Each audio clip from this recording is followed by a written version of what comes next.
Understanding nutrition. Do you have a car? Do you have a motorbike? Do you know what fuel you need to put in your motorbike for it to work better, in the best possible condition? If you have a diesel car but you put petrol in it, what's going to happen? I don't think it would last very long. Do you think so? That's what our body is. Our body is a very, very precise machine.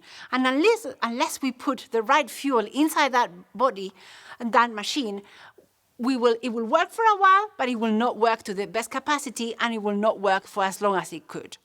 That's why Dr. Clemency Mitchell, she went back to study we have so much information about nutrition. One day milk is good for you, the next day milk is giving you breast cancer, one day you have to drink 4 liters of water, the next thing you have to drink only 1.5 liters.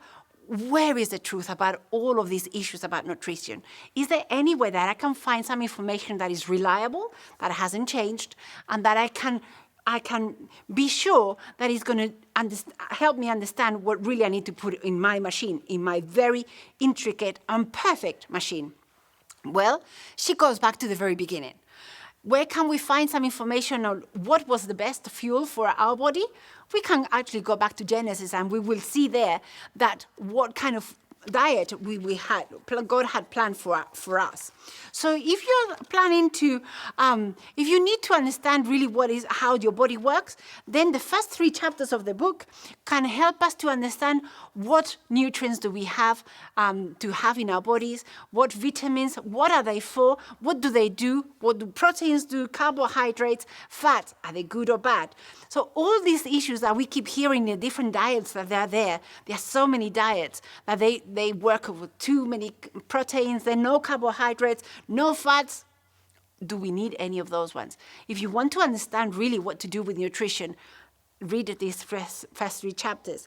Now, if you live in South Africa or you live in the area, what are your main health issues? Probably diabetes, probably heart-related problems, high blood pressure, cancer, allergies, arthritis, osteoporosis. All of those are issues that are very closely related to what we put on our body. And that's the information that we find in chapter number 4. What are the myths and what are the realities? Is there anything that I can change in my diet that will help me to prevent or even improve if I have any of those conditions? You will find it in chapter 4. Some of us want to put on weight, some of us want to lose weight. So how can we control our weight? Chapter 5 and chapter 6 will help us to understand how the weight works and what we can do to manage that weight issue. But the main thing for me in this book is choices. This book, Understanding Nutrition, helps us to make choices. And it doesn't tell us what to do, but it helps us to choose in the right way. So for example, should I be vegetarian, vegan, or nothing at all? Do I eat meat? Yes or no? But why? Do I eat fish? Yes or no? But why? Do I eat butter or margarine? Or nothing? Do I have to eat everything totally organic? Is there any benefit in that? Questions that we hear on the news every day in the health programs that we have on television and in the newspapers and the radio. But do we have the real facts? Facts that have been proven by the World Health Organization, by doctors.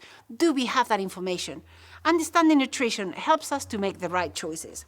And if you have decided to change your diet, your lifestyle completely, and you don't know how to start and how to transition from one meat-eating diet to a plant-based diet, you have 25 recipes here, simple recipes that can help us in that transition. So you can understand and you can start making little changes in your lifestyle that can help us to change the way we eat, change the way and what we put in our bodies, what we put in our machines. If you want to be healthy, you will need to understand what we need to eat. And this is your starting point.